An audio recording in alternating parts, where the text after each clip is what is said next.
Good morning friends, health care के authentic video में आपका स्वागत है। नए वीडियो की इन्फॉर्मेशन आपको मिले, इसके लिए जरूरी है कि इस चैनल को सब्सक्राइब कर लें, बेल आइकन को भी वीडियो में बात करते हैं बेराइटा म्योर के बारे में। एक बेहतरीन होम्योपैथिक मेडिसिन है जिसका स्फीयर ऑफ एक्शन प्रमुख रूप से जो नर्वस सिस्टम है उस पे है, और ख़ास तौर से जो नर्वस सिस्टम है यानी जो ब्रेन और स्पाइनल कार्ड प्रमुख रूप से बॉडी के कम्युनिकेशन सिस्टम को बनाते हैं। यूँ समझिए कि जैसे ये बॉडी है, ये ह्यूमन बॉडी इस तरह से। अब इसमें होता क्या है कि सेंसेशन मीन्स सूचनाएं रिसीव होकर के यहाँ ब्रेन तक पहुंचती हैं, यानी पूरी बॉडी से रिसीव होकर ब्रेन तक पहुंचती हैं। फिर जैसा भी इंफॉर्मेशन होता है ब्रेन का, फिर उसी के अकॉर्डिंग पूरे बॉडी में सेंसेशन ट्रांसफर होती रहती हैं। तो इस जो तंत्रिका तंत्र को जो कोशिकाएं बनाती हैं उनको बोलते हैं नर्व सेल।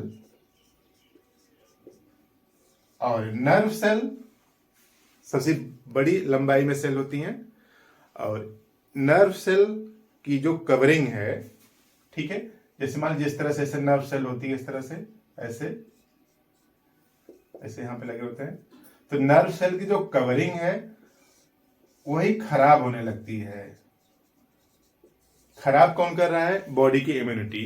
यानी यूं समझिए कि जो स्क्लेरोसिस है उसमें बॉडी का इम्यून सिस्टम खुद के लिए नुकसानदेह हो जाता है, तो नर्व डैमेज होने लगती है। पहले नर्व की जो आउटर कवरिंग है वो डैमेज होने लगती है, इसी को बोलते हैं स्क्लेरोसिस।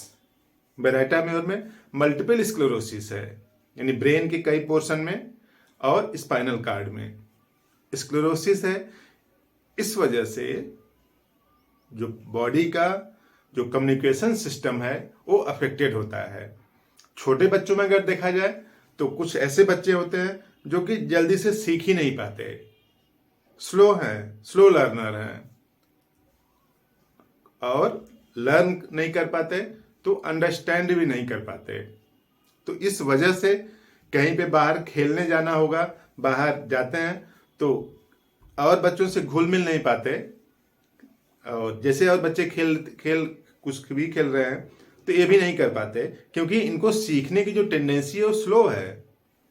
तो इनको अंदर से ग्लानि महसूस होती है कि इस काम को मैं ठीक से नहीं कर पाता हूं, जबकि दूसरे कर पाते हैं। तो मल्टीपल स्क्लेरोसिस है बेराइटा म्योर का बेहतरीन इंडिकेशन।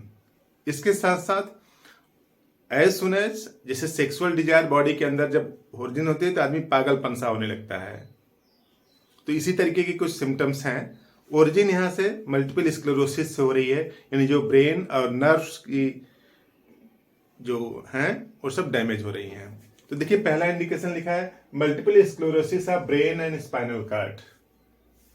मल्टीपल स्क्लेरोसिस ब्रेन और स्पाइनल कार्ड की है। Children slow to learn and understand. बच्चा कुछ भी चीजें याद नहीं कर पाता इसलिए कि वो समझ नहीं पाता। तो समझना भी और अंडरस्टैंड मतलब समझना, और उसके साथ साथ सीखना भी, दोनों स्लो है। जबकि उसी हम उम्र के बच्चे उस चीज को सीख लेते हैं, तो उसका कारण यहाँ पे है, नर्व डैमेज हो रहा है। और children do not desire to play like other children. दूसरे बच्चों से के साथ घुल मिल के खेल नहीं पाता क्योंकि ये स्लो होता है, इस वजह से। और induration and narrowing of cardiac orifice with pain immediately after eating. कुछ भी थोड़ा सा खाते हैं, खाने के बाद दर्द स्टार्ट हो जाता है। ये जो कार्डियक ओरिफिस है मतलब हार्ट का नहीं है। देखिए ये जो ओएसोफेगस है, ऊपर से जो बड़ी एक ट्यूब आती है और वो आके स्टमक में मिलती है, ठीक है, ये स्टमक है, पेट जिसको बोलते हैं आप, और ये ओएसोफेगस है।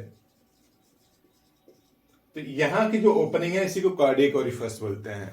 कार्डियक मीन्स जैसे हार्ट होता है, आपको लगता होगा कार्डियक ओरिफिस मीन्स हार्ट का कोई दिक्कत होगा। हार्ट की दिक्कत नहीं है। यहाँ पे ओएसोफेगस जहां पे स्टमक से मिलता है, यहाँ पे एक वाल पाया जाता है और वो ठीक से काम नहीं कर रहा है। उस वजह से GERD gastro oesophageal reflex disease. तो यहां से जब भी आप यहाँ भोजन आता है तो इसकी जो स्टमक की जो दीवार है वो ढेर सारा एसिड बनाती है इसको डाइजेस्ट करने के लिए, और उस एसिड का नाम क्या है? HCl। यहाँ पे क्या है? इंडुरेशन है, नरेइंग हो गया है, सकरा हो गया है। तो यहाँ पे खाना खाने के बाद थोड़ी देर बाद यहाँ पे दर्द स्टार्ट हो जाता है, इमीडिएटली आफ्टर ईटिंग। खाना खाने के बाद पेट में दर्द स्टार्ट हो जाता है और कुछ देर तक रहता है।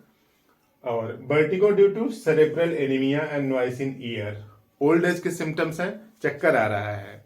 चक्कर इसलिए आ रहा है कि जो ब्रेन है वहां पे ऑक्सीजन की कमी है, एनीमिक सिचुएशन है, तो इस वजह से चक्कर भी आ रहा है और कान में नॉइसेस, डिफरेंट टाइप की आवाज भी आती हैं। तो बेसिकली ओल्ड एज में देखा जाएगा।